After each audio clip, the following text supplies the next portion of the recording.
Hey, Alfie, thanks for joining us today. As a way of getting us started, give us some background on yourself. Good morning, everybody, and good morning, Pat. My name is Alfelyn Peterson, and I actually started customer service when I was 15 years old. And from there, I really enjoyed talking to people and being in front of them and actually just really listening to them and servicing them. And so that's pretty much where I started as in the customer service. And now that I'm into sales, I really, really enjoy what I do right now. And like I said, thank you for having me here today and looking forward to speaking with you about my experiences in sales. Yeah, absolutely. We've talked offline before, and I know some history about you. Customer service and sales they're kind of interlinked each other. They're all weaved together because one doesn't, that one works with the other, especially when you're, Right. whatever you're doing in customer service. Was there anything while you were in customer service that you thought might have prepared you for getting into sales, that launched you into sales? Yes, absolutely. I think the biggest thing that I really took from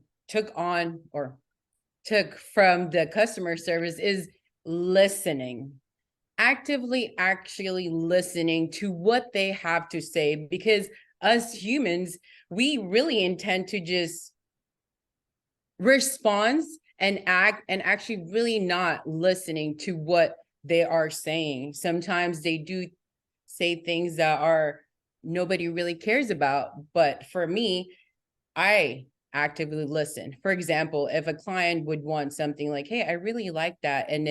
But it's not really important. And I'll remember that later on when I see this client, I'll bring that up to them and they'll be like, hey, you remember that, right? So it's just a little things that I think that people really love is when somebody is listening to them. And I think that is one thing that I really adapted. Absolutely. I can't stress enough how listening is so important. It's actually one of the biggest pet peeves that customer service, if they're on the other end, if customers are listening to you and you're their customer service agent, or if you're their salesperson, you're selling to them, they are very upset when they don't feel that either the customer service agent or the salesperson is listening to them, because listening is something that you actively have to take a role in. You just have to just step back and pause and let the customer talk without jumping into, to conclusions. It's the number one topic we talk about on the podcast, is how important listening is for customers. Did you, while you were in customer service, have any customers that you really felt were tough to deal with, or ones that you really liked? Well, absolutely. There are so many people that I can't always make happy, but the best thing that I could do is when the customer is upset is I smile, I believe in them, I listen to them, I apologize, I thank them, and I satisfy them. Because you know what? The problem has already occurred, and what can I do about it? Nothing at the moment. But I just want to make sure that the customer is heard. What can I do to make it right? And what does it sound fair to you? And just really getting into what they want to hear, what they want to see results, because I cannot change the past.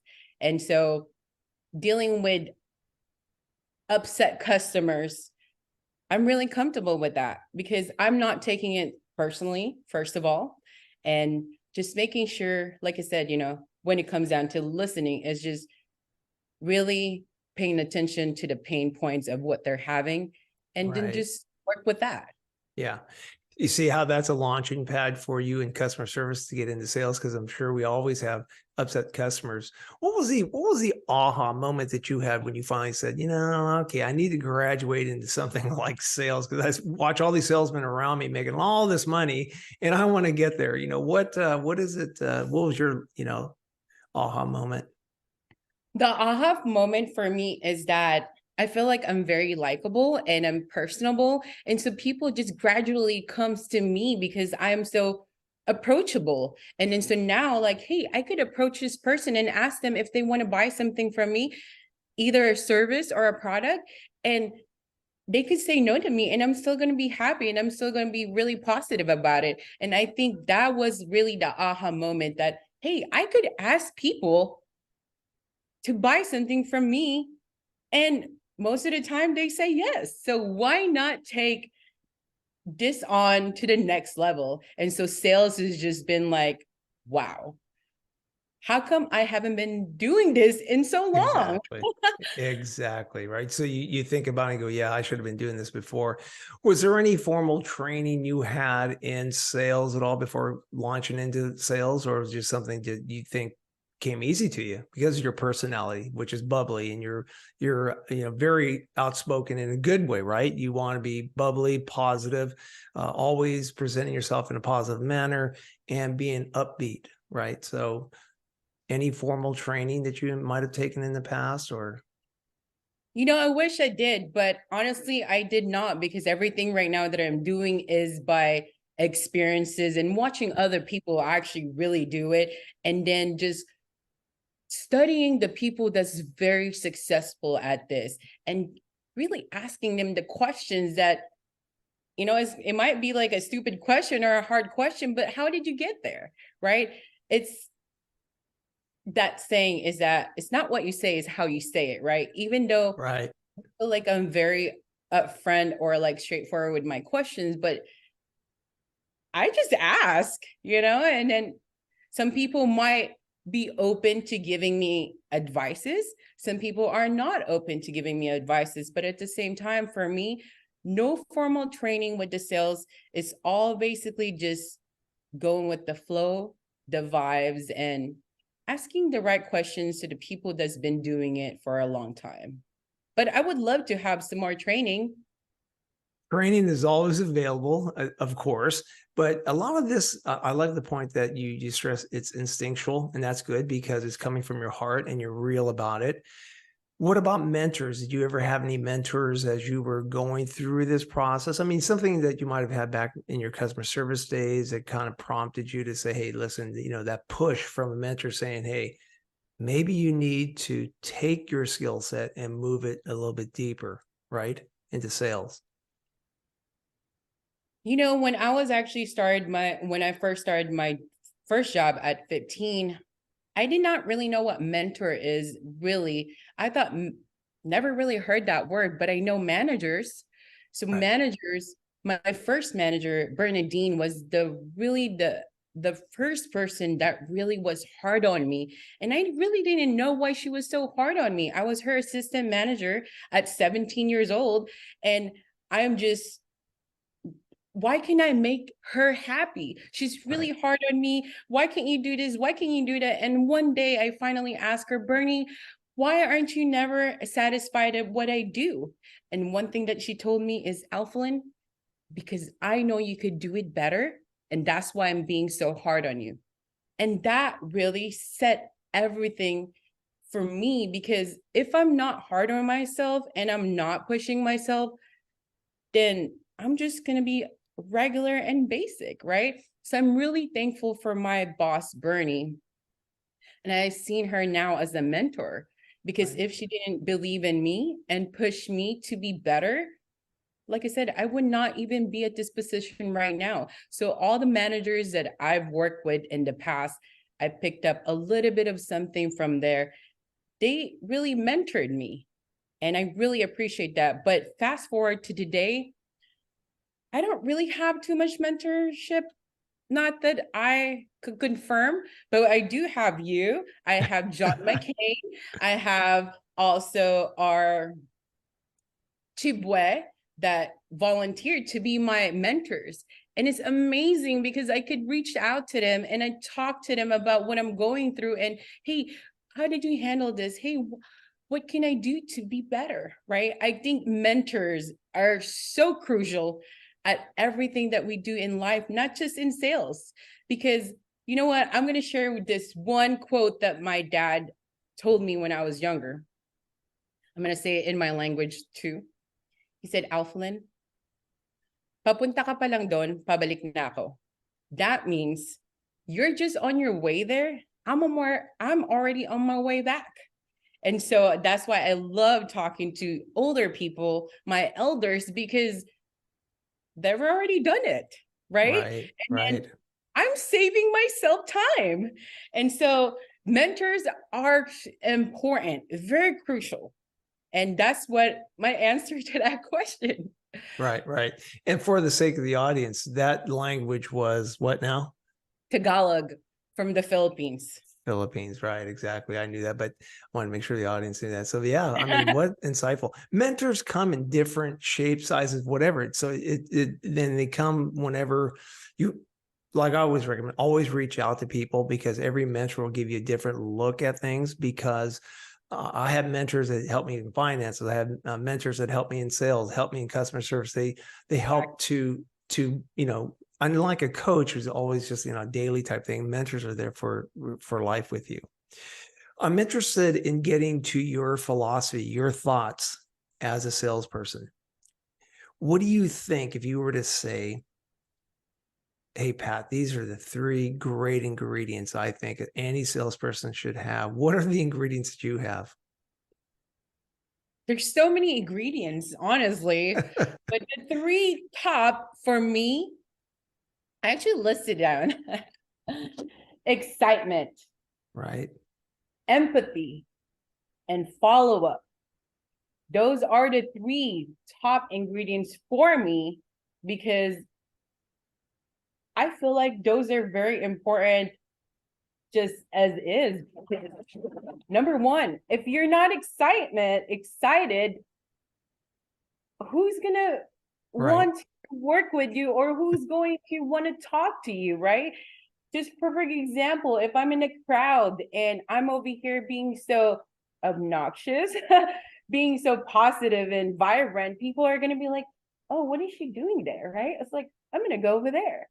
So number 1 thing that I do is I'm excited at all times. No matter what it is, I give that energy, and then people just gravitate towards it, and then they're like, oh my God, that's energy. Yes, and Right.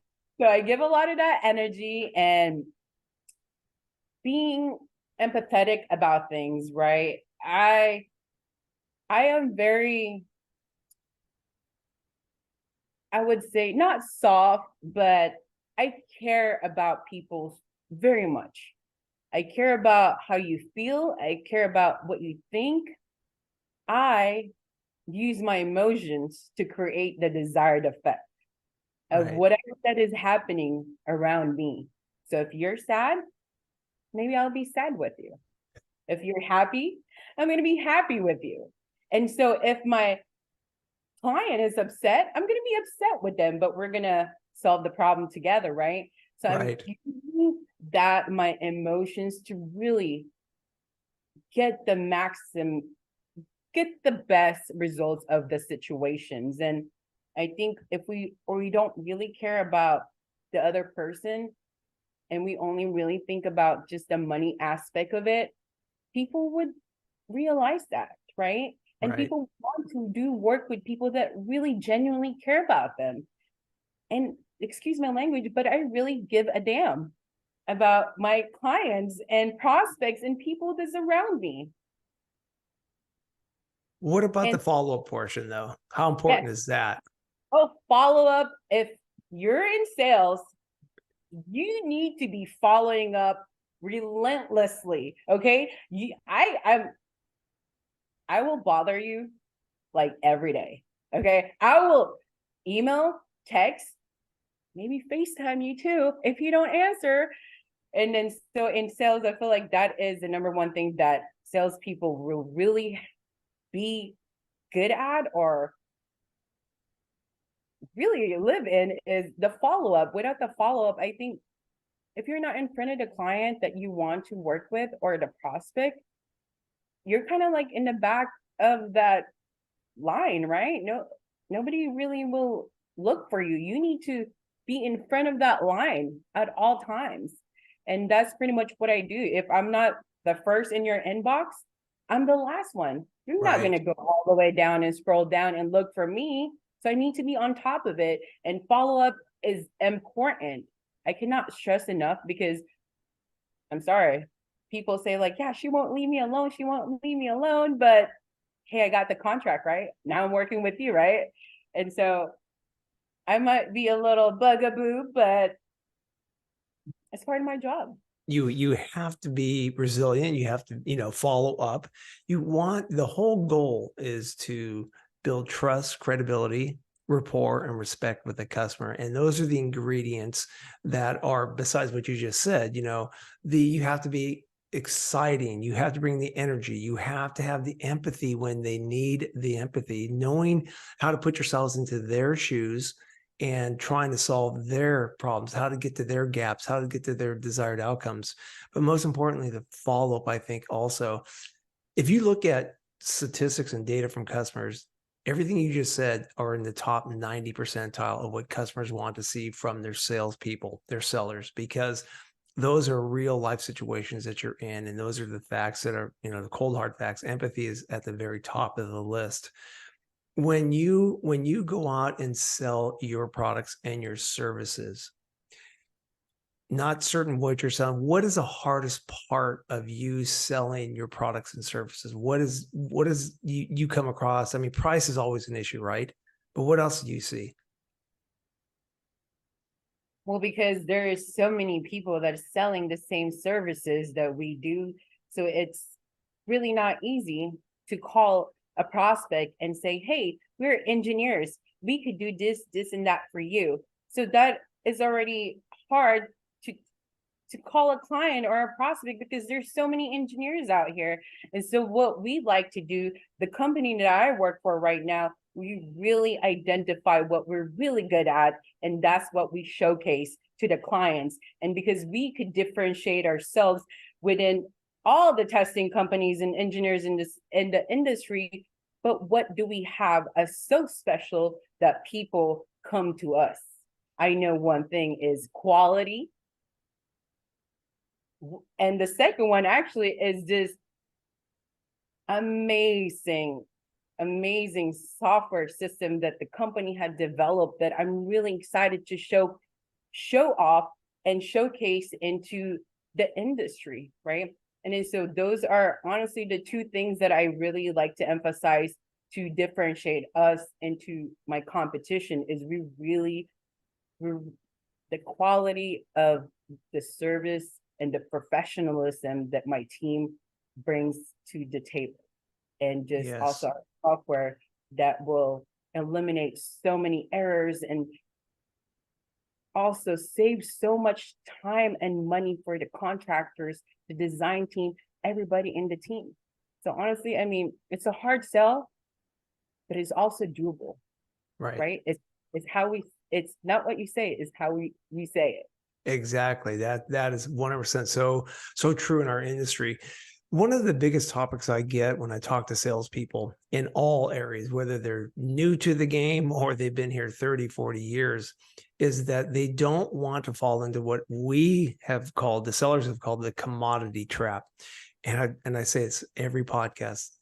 People in my business where we're selling packaging, anybody can sell what I can sell.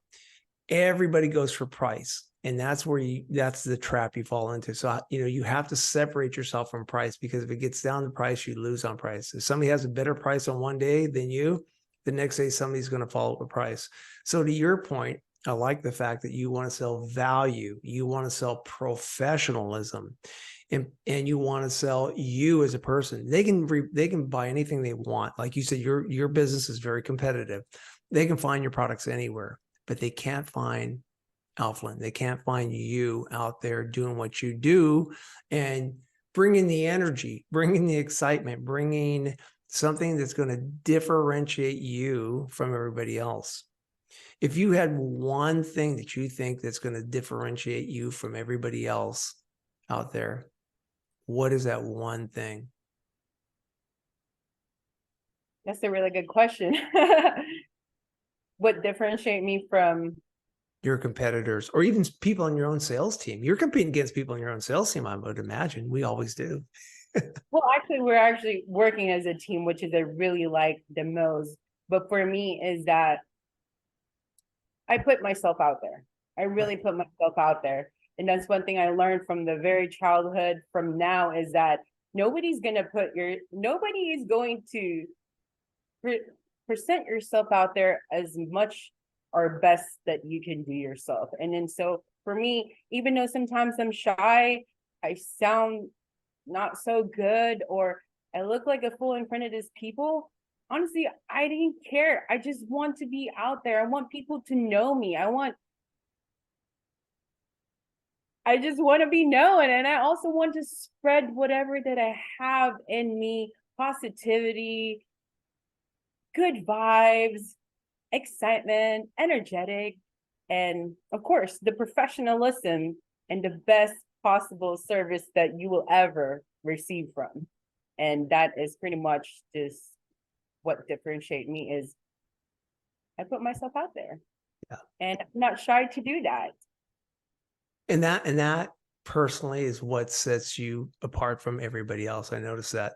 And that's a good thing, because when you put yourself out there, your customer will know that. They'll know they're going to answer the call, answer the phone after 5 o'clock at night, or even on weekends that some of us crazy sellers do. And that happens, right? We all do that on the best we can. I like the fact that when you say you put yourself out there to help differentiate yourself, do you think that's a key when we talk about bonding with the customer and also building strong customer relationships? Where do you think your maybe not if not your teammates, but maybe other people may miss the boat on that, especially the new salespeople? Do you think they miss the boat on that relationship building? They don't find it very important? I feel like some of maybe I can't really speak too much about others, but I think if we don't really identify what we want to accomplish with the prospect or the clients, I think it doesn't really help us connect with them, right? Because if we only really think about sales is in general and we don't try to bond with whoever that we're with, actually finding out what they like, what they want to eat, what they like to do, and we just go straight to the sales. I think that's where the bonding of just there's no bonding there, because all I want from you is sales and I don't want to get to know you. They just want the contract from you, and people ultimately will feel that and they're like, no, I want you to kind of get to know me too. I'm giving you money. Giving me some of your time. Give me some of your, interest in me, not just my money or my sales or whatever.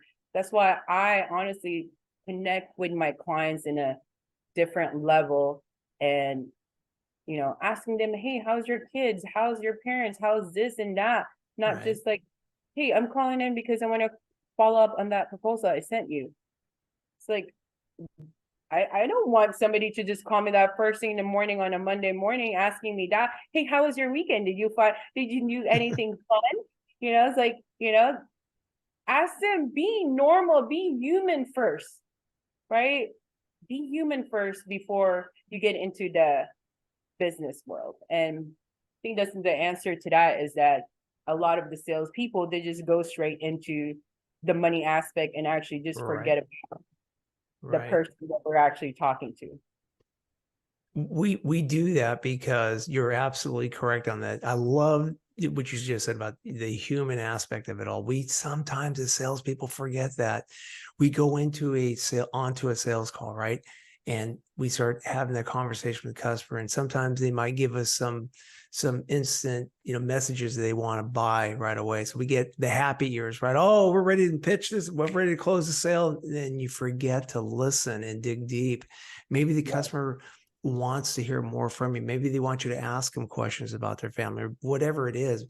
Sometimes we don't have that empathy in us, and we need to make sure that we don't just develop the happy ears and go for the close right away, because you want to make sure that you've covered everything before and listen to the customer to make sure that you're both on the same page. And I think sometimes as salespeople, I think this a lot of time, including myself, is that we miss that because we're so happy to make that sale. We want to fix problems, right? We want to solve people's problems. So we're always, trying to think ahead of the customer, and that's not always that good to do. So you talked about mindset and attitude. Attitude is important. What about your mindset? Have you ever been on a sales call where totally rejected from the customer? How'd you handle something like that? Well, my mindset is definitely, I set my mindset to be the way that it is right now, because without the intention first, I could not solidify what I want to encompass in my mindset. My mindset right now is really driven to working. And so right now, anything that comes to me work-wise, even if it's a rejection or something, I'm still happy, right? So my mindset is genuinely joyous right now. So anything that comes to me, either a negative, positive, whatever, the same flow of energy will come out from me. So even if you don't buy from me today, Pat, thank you so much for the opportunity. Let me go ahead and check in with you in about 6 weeks, or maybe a couple months. Maybe something will change on your end, right? And I'm so happy. I'm gonna leave it as that with a smile on my face. I will follow up with you in about 6 weeks, and that's it. And then that's pretty much how I approach everything that comes into my life right now. Yeah, exactly. You have to. If you were talking to a new sales prospect, new salesperson in your organization, what would you tell them, your experience? If you said, hey, if I had one thing to do over again, what would that be? Or would you? Oh, yes, absolutely. I think for me, I would have probably start with a mentor at the very beginning, because for me, it was just kind of like, I'm here, I'm there, I'm here, I'm here. And for me, I'm just finding my path right now. And if I would have had somebody that could have guided me in the very beginning, I would have saved a lot more time. But I don't regret anything. I really enjoyed the whole experience of this sales that I'm in right now. I'm just really now immersing myself into the sales, and Right. I am loving it each and every day, and being around so much more positive and passionate people. It's fueling me to even be more Right. better. And I love that. It's just an experience and a journey that I'm really enjoying. And look, you just began the journey. So that's a great thing. So Yeah. I love the attitude. I love the positivity. I love the fact that you are all about, letting people know who you are, and you're gonna be all out there for them. That's what's fantastic about your personality. And I would buy from you anytime in the world. Right, exactly. So last word, how do people connect or get hold of you? What's the best way? Yes. Well, I do have a LinkedIn page. It is Alfie Peterson. That is pretty much how you could get in touch with me, or I could send you over my email address. But right now it's apeterson@cts-1.com. Again, you could reach me at my email. It is apeterson@cts-1.com. And my company is called Construction Testing Services. If you want to look me up on LinkedIn, I am there. But I am so, so happy to be here today, Pat. I was honored really to be part of your podcast, and I hope that I was able to give some advices and fun stories for other people to, get into sales. It's Yeah. fun. Hey, likewise, fantastic job. Thank you very much. And your positivity will resonate with everybody on this in the audience. So thank you very much, Alfie. Thank you so much, Pat.